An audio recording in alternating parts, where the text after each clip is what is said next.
Hello viewers, welcome back to my channel. ನಾನಿವತ್ತು ನಿಮಗೆ ಈ ವಿಡಿಯೋದಲ್ಲಿ ಚಿಕನ್ ಕಬಾಬ್ ಹೇಗೆ ಮಾಡೋದು ಅಂತ ತೋರಿಸ್ಕೊಡ್ತೀನಿ. ಅದಕ್ಕೂ ಮುಂಚೆ ಯಾರು ನನ್ನ ಚಾನಲ್ಗೆ ಸಬ್ಸ್ಕ್ರೈಬ್ ಆಗಿಲ್ಲ, ಪ್ಲೀಸ್ ಸಬ್ಸ್ಕ್ರೈಬ್ ಮಾಡ್ಕೊಳ್ಳಿ. ನನ್ನ ವಿಡಿಯೋಸ್ ಇಷ್ಟ ಆಯಿತು ಅಂತಂದರೆ ಲೈಕ್ ಮಾಡಿ, ಶೇರ್ ಮಾಡಿ, ಕಮೆಂಟ್ ಮಾಡೋದನ್ನ ಮರಿಬೇಡಿ. ಬನ್ನಿ ನೋಡೋಣ ಹೇಗೆ ಮಾಡೋದು, ಏನೆಲ್ಲ ಇಂಗ್ರೀಡಿಯೆಂಟ್ಸ್ ಬೇಕಂತ.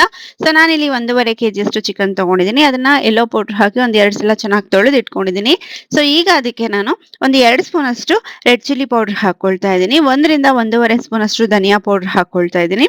ನೆಕ್ಸ್ಟ್ ಈಗ ನಾನಿಲ್ಲಿ ಕಬಾಬ್ ಪೌಡರ್ ಯೂಸ್ ಮಾಡ್ತಾ ಇದ್ದೀನಿ. ನಾನು ಇಲ್ಲಿ ಕಿಂಗ್ಸ್ ಕಬಾಬ್ ಪೌಡರ್ ಯೂಸ್ ಮಾಡ್ತಾ ಇದ್ದೀನಿ. ಸೊ ಇದನ್ನ ಒಂದು 2 ಪಾಕೆಟ್ ಅಷ್ಟು ಹಾಕೊಳ್ತಾ ಇದ್ದೀನಿ. ಸೊ ನೆಕ್ಸ್ಟ್ ಈಗ ನಾನು ಇದಕ್ಕೆ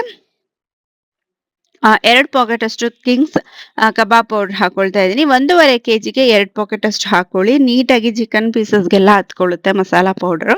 ಸೊ ನಾವಿಲ್ಲಿ ಕಾರ್ನ್ಫ್ಲೋರ್ ಸಹ ಯೂಸ್ ಮಾಡ್ತಿದ್ದೀವಿ ನೆಕ್ಸ್ಟ್. ಸೊ ಹಾಗಾಗಿ ನೋಡ್ಕೊಂಡು ನೀವು ಹಾಕೊಳ್ಳಿ.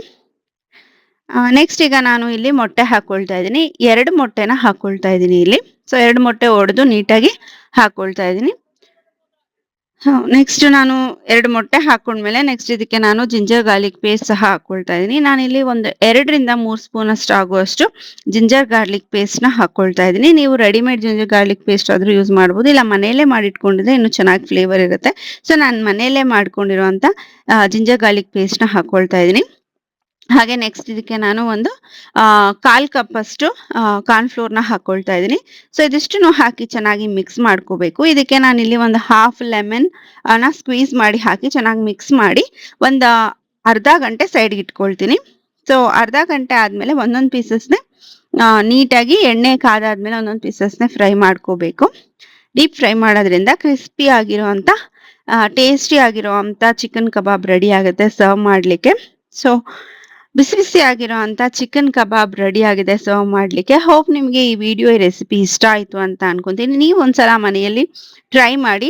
ಸೊ ಉಪ್ಪು ನೀವು ನೋಡ್ಕೊಂಡು ಹಾಕ್ಕೊಳ್ಳಿ, ಬಿಕಾಸ್ ಯಾಕಂದರೆ ಆಲ್ರೆಡಿ ಕಬಾಬ್ ಪೌಡ್ರಲ್ಲಿ ಉಪ್ಪಿರುತ್ತೆ. ಸೊ ಹಾಗಾಗಿ ನಾನು ಇಲ್ಲಿ ಉಪ್ಪು ಹಾಕಕ್ಕೆ ಹೋಗಿಲ್ಲ, ಬಿಕಾಸ್ ನಾನು ಆಮೇಲೆ ಟೇಸ್ಟ್ ಮಾಡಿ ಹಾಕ್ಕೊಳ್ತೀನಿ. ಸೊ ಇಲ್ಲಿ ಬಿಸಿ ಬಿಸಿ ಆಗಿರುವಂಥ ಕಬಾಬ್ ರೆಡಿ ಆಗಿದೆ. ಹೋಪ್ ನಿಮಗೆ ಈ ವಿಡಿಯೋ ಇಷ್ಟ ಆಯಿತು ಅಂತ ಅನ್ಕೊಂತೀನಿ. ಇಷ್ಟ ಆಯಿತು ಅಂತಂದರೆ ಲೈಕ್ ಮಾಡಿ, ಶೇರ್ ಮಾಡಿ, ಕಮೆಂಟ್ ಮಾಡೋದನ್ನು ಮರಿಬೇಡಿ. Thank you.